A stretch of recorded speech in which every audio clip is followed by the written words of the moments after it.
माणिक्यलाल वर्मा राजकीय महाविद्यालय भीलवाड़ा के बीए तृतीय वर्ष के छात्र लोक प्रशासन में सेकंड पेपर भारत में स्थानीय प्रशासन पढ़ रहे हैं। स्थानीय प्रशासन में हमारे पाठ्यक्रम के अनुसार इस समय हम नगरीय स्थानीय संस्थाओं के प्रकार का अध्ययन कर रहे हैं। पिछले 2 वीडियो में हम नगरीय स्थानीय संस्थाओं के कौन कौन से प्रकार है इसका जिक्र हमने किया और इन स्थानीय संस्थाओं के प्रकारों में हमने नगर पंचायत को विस्तार से समझा। नगर पंचायत के बाद हमने नगर पालिका को विस्तार से समझा। फिर हमने नगर परिषद के बारे में बात की, नगर निगम के बारे में बात की और आज हम छावनी मंडल के बारे में समझेंगे। स्थानीय संस्थाओं की बात अब जब हम करते हैं तो हमने कहा कि नगरीय स्थानीय संस्थाओं में जो इकाइयां हैं, जो संस्थाएं कार्य कर रही हैं, उनमें छावनी मंडल एक महत्वपूर्ण संस्था है।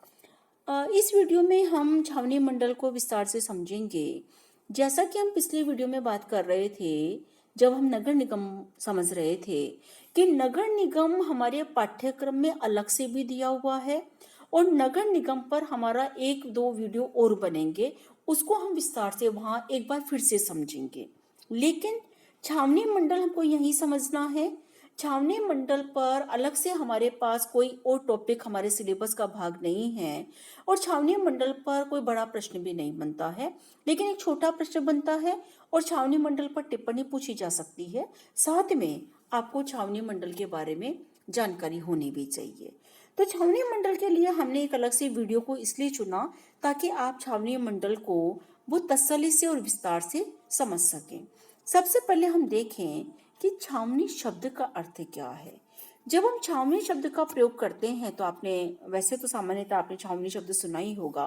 तो छावनी शब्द का अर्थ होता है सैनिकों के सामरिक चालों के लिए अस्थायी आवास।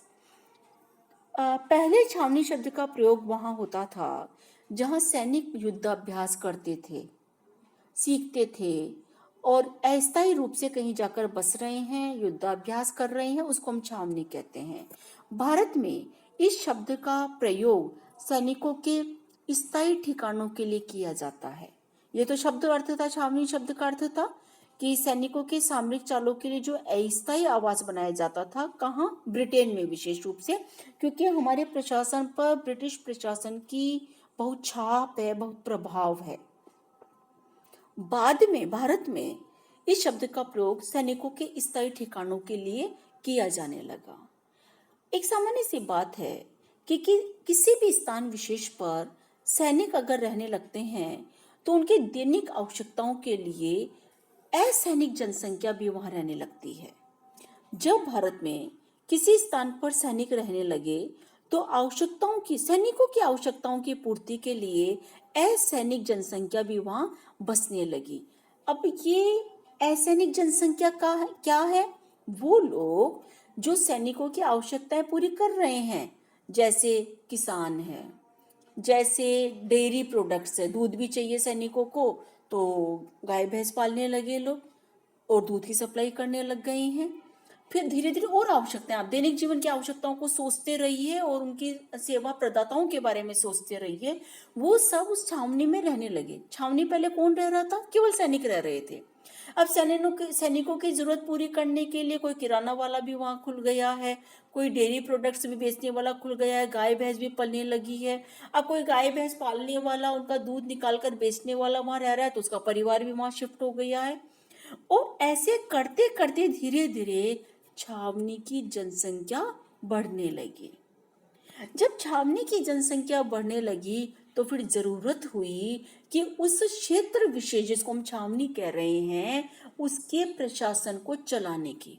जब किसी क्षेत्र विशेष की जनसंख्या बढ़ेगी तो उस जनसंख्या की जरूरतें भी बढ़ेगी, उस जनसंख्या में अनुशासन स्थापना की आवश्यकता भी होगी और साथ ही उस जनसंख्या में लॉ एंड ऑर्डर के अलावा जैसे बिजली है, पानी है, सड़क है, इनकी जरूरतें भी होगी, सफाई की जरूरत भी होगी, स्वास्थ्य की जरूरत भी होगी, स्थानीय स्तर पर शिक्षा की जरूरत भी होगी। और इन जरूरतों को पूरा कौन करे? इन जरूरतों को कोई 2-4 लोग तो पूरा नहीं कर सकते। सैनिक तो देश की रक्षा के लिए अभ्यास कर रही हैं, तो हम पूरे सेना पर भी दायित्व नहीं सौंप सकते। तो फिर कुछ लोगों का एक बोर्ड बनाया गया और उस बोर्ड को ये दायित्व सौंपा गया, जिसको मंडल कहते हैं हिंदी में, बोर्ड इंग्लिश का शब्द है। उस बोर्ड को ये दायित्व सौंपा गया कि वह उस छावनी क्षेत्र के प्रशासन का संचालन करे। इस प्रकार हमारे देश में छावनी मंडल या छावनी बोर्ड सामने आए। 1924 में ब्रिटिश सरकार ने छावनी अधिनियम पारित करके ऐसे क्षेत्रों में छावनी परिषद की स्थापना की जहां की जनसंख्या बढ़ गई है और जहां एक अलग तरीके के प्रशासन की आवश्यकता है। जैसे ही हम सेना की बात करते हैं, छावनी की बात करते हैं, तो आप इस देश का नागरिक होने के नाते इस बात को समझिए, आप समझते भी होंगे कि ये एक संवेदनशील मुद्दा है सेना का। तो जरूरी है कि छावनी परिषद जो एक स्थानीय संस्था के रूप में कार्य कर रही है, नगरीय स्थानीय संस्था के रूप में कार्य कर रही है, उसका प्रशासन सामान्य नगर पालिका या नगर परिषद के प्रशासन से थोड़ा सा अलग होगा, क्योंकि वहां सैनिक रह रहे हैं, वो सैन्य क्षेत्र है। तो छावनी पर अधिनियम की अलग से आवश्यकता हुई और ये 1924 में बना। तो इस प्रकार छावनी मंडल एक नगरीय स्थानीय निकाय है। हमारे देश में, भारत में कुल 63 छावनी मंडल है, 63 छावनी मंडल है। जैसा अभी हमने कुछ क्षणों पहले बात की कि छावनी परिषद नगर पालिका और नगर परिषद की तरह तो कार्य करेगी, लेकिन ये एक संवेदनशील क्षेत्र के लिए कार्य कर रही है, इससे इनका प्रशासन बिल्कुल अलग प्रकार का होगा। और यही कारण है कि हम छावनी मंडल के लिए बिल्कुल अलग से वीडियो बना रहे हैं, ताकि आप बहुत अच्छी तरीके से इसको समझ सकें कि छावनी मंडल किस तरह से नगर पालिका या नगर परिषद से अलग है। हमने बात की कि नगर पालिका और नगर परिषद पर राज्य सरकार का नियंत्रण है। राज्य सरकार इनको बीच में भंग कर सकती है, राज्य सरकार अनुदान देती है, राज्य वित्त आयोग इनके करों के बंटवारे के बारे में बात करता है, राज्य निर्वाचन आयोग इनके निर्वाचन की बात करता है। ये सब बातें हमने की।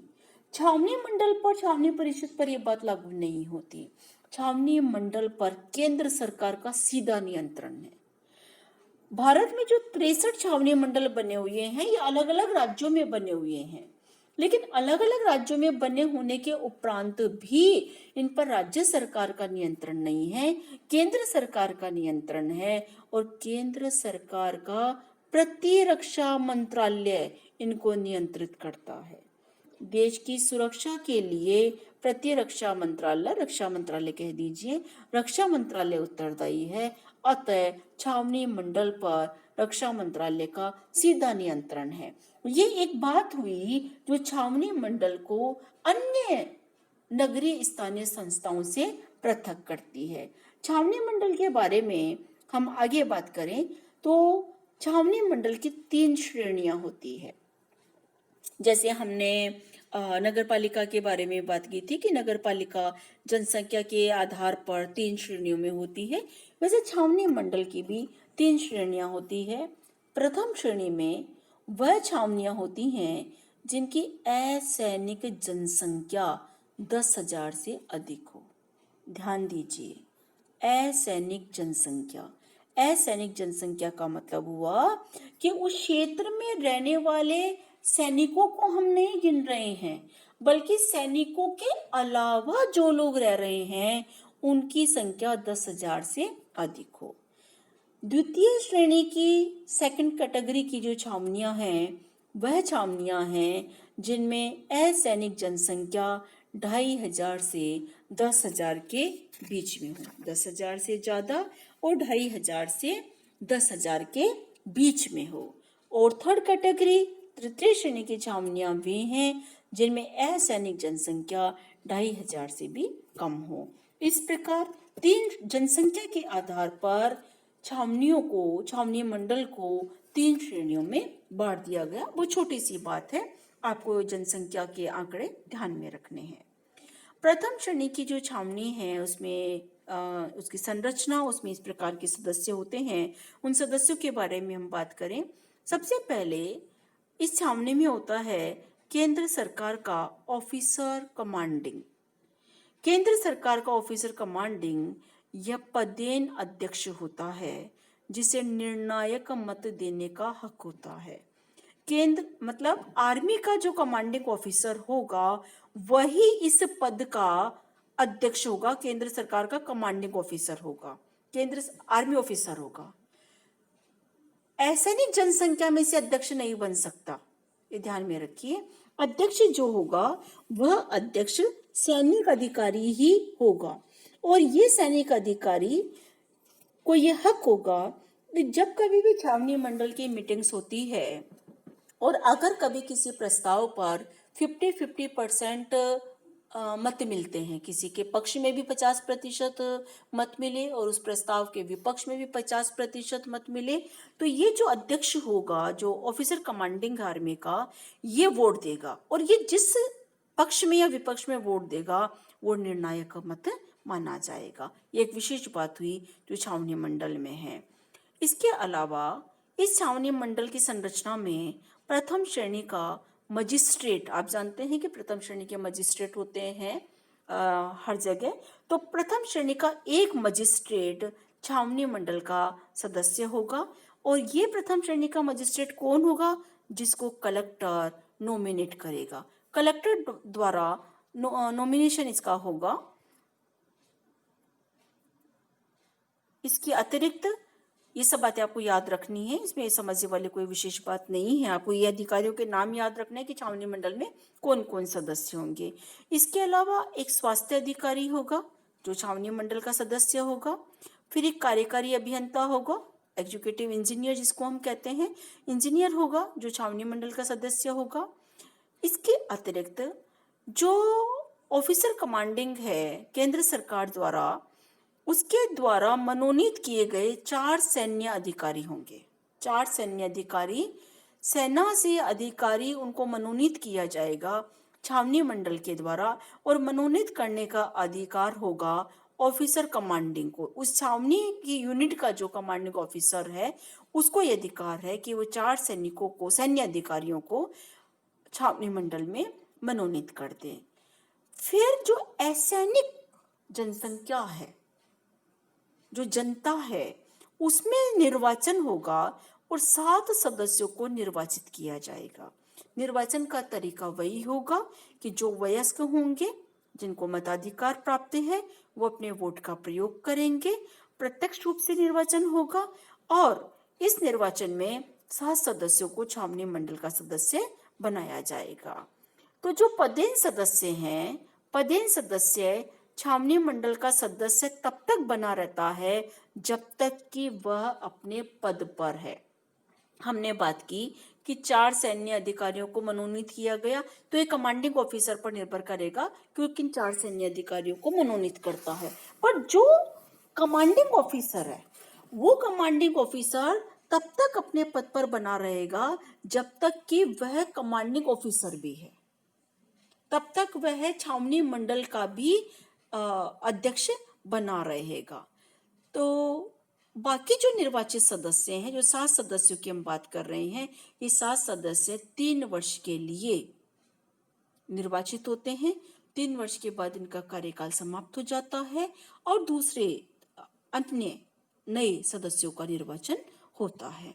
अब देखिए, नगर पालिका, नगर निगम, नगर परिषद का कार्यकाल 5 वर्ष का है।